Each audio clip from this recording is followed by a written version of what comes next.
Dr. Doreen Grand-Pichet is the Dr. Doreen is an expert in autism. Doreen Grand-Pichet. Dr. Grand-Pichet. Dr. Doreen Grand-Pichet. Dr. Doreen Grand-Pichet is a visionary in the field of autism. Now you can ask her questions on Ask Dr. Doreen.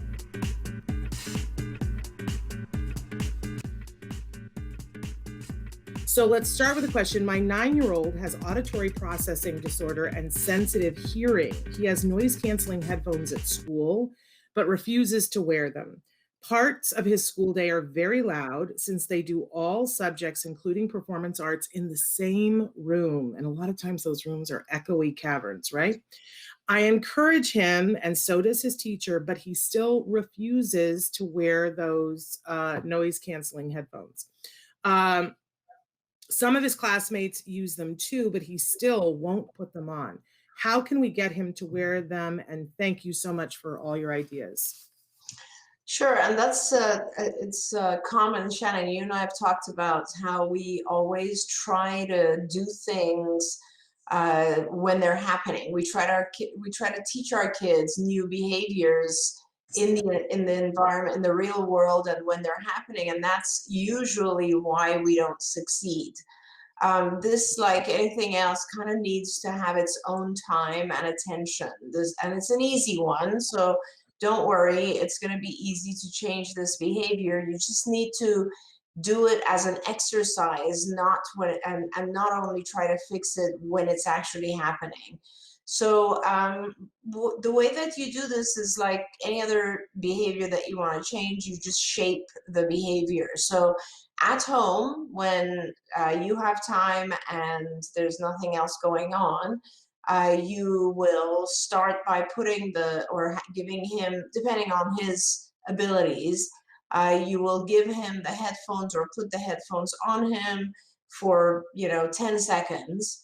And then immediately reward him. And that 10 seconds can be more or less. It really depends on what is his baseline, what's the amount of time that he's comfortable keeping those headphones on right now. It could be 1 second or it could be a minute. It depends on him. And so just start there. You don't want to force him to put them on. You just want to start with the baseline level that he is comfortable with. And you reward it. And you reward it with something meaningful. I always say that ABA is 100% dependent on reinforcers, on rewards. And everyone has something that they enjoy or want, right? So for him, it could be a game, a toy, a food item, attention, going outside. It doesn't matter what it is, but preferably you use something that doesn't take up a lot of time. For example, giving him a small piece of a cookie, or giving him a toy that will take very, very short period of time to engage with. Or social. If he enjoys social praise, of course, that is the number one thing.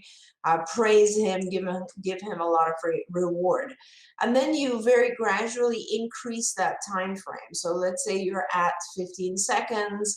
Tomorrow we're going to do 20 seconds and he will get the reward. Now make sure the reward is visible.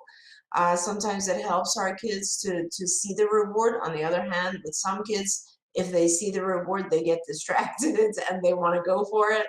You can just kind of have to see where he's at. And you shape the behavior, which means over a period of days, you increase it. And you do that gradually to the point where he is able to keep the headphones on. Now you need to work with the teacher. It's wonderful that you have a teacher who's also encouraging this, so that when it's time to actually test this out in school, the teacher is willing to also reward him in a meaningful way for keeping his headphones on. Now, this could be a number of different ways. It could be a token system. It depends on his level and abilities. If he's into token systems, that would be, for example, a star chart, right? Where he gets a star every minute that he keeps the headphones on. And then once he has 5 stars, let's say he gets to have a break or he gets to have access to a toy, something like that. It could also be that when he puts the headphones on, he's able to listen to something he really enjoys, like let's say a short period of music or something like that. Now, this is, we want him to put it on, but and I assume if he's putting noise canceling headphones on, that means it's not important for him to pay attention to what the teacher is saying, right? Because at that point, he needs to just be able to avoid, let's say, the performing arts noise that's in the room. So, you know, why not put something like connect the headphones actually to something that is rewarding for him. That's another way to reward this behavior, whether it's by giving him an object or a toy or a food item, or by actually allowing him to plug them in. I mean, honestly, Shannon, the reason we all put those bulky things on our heads is because we enjoy listening to whatever it is we're listening to. So, you know, that's how those become intrinsically rewarding.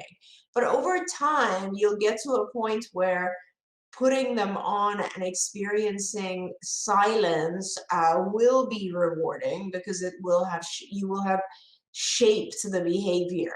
When you do it in the classroom, for some reason he doesn't want to put them on, and that's perfectly fine. Usually when you want to train a new behavior, it's good to do it in a different environment and actually work on that rather than trying to just change the behavior in the real life environment. You brought up such a great point, though, that a lot of times we put noise canceling headphones on kids, and there's a portion of the conversation that they need to listen to. Yeah. And, you know, I think there are a lot of people, myself included, that have a hard time concentrating when there's lots of ambient noise around every place, but we don't want to necessarily shut everything out.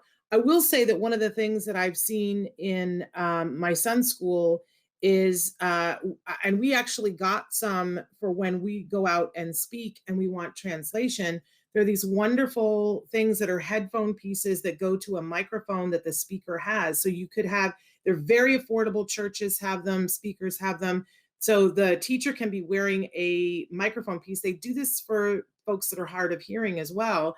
Have a microphone piece that goes directly into a little ear clip that can go inside the noise canceling, so that if there's something that your child needs to be hearing, because we don't want to just like shutter them from everything, then they miss out on the learning opportunity. So absolutely, and that's really important actually, because you know, our goal, as you said, Shannon, is not to completely shut them off, but it is rather to have them be able to shut out background noise. And the noise canceling headphones will completely isolate them. So yeah, so we want to be careful about that. A couple of quick things. I want to say hello to Kirsten. And I also want to say too that you know, what you were talking about, the I can't even talk today. Systematic desensitization. We had a lot of people when COVID started saying there is no way that my child is ever going to be able to wear a mask. And I'm not aware of any of them that don't have their child wearing their masks for a significant portion of the day now. So you just got to have faith and follow the steps that Dr. Granpeesheh outlined. And my dog is letting you know that it works too from the other room.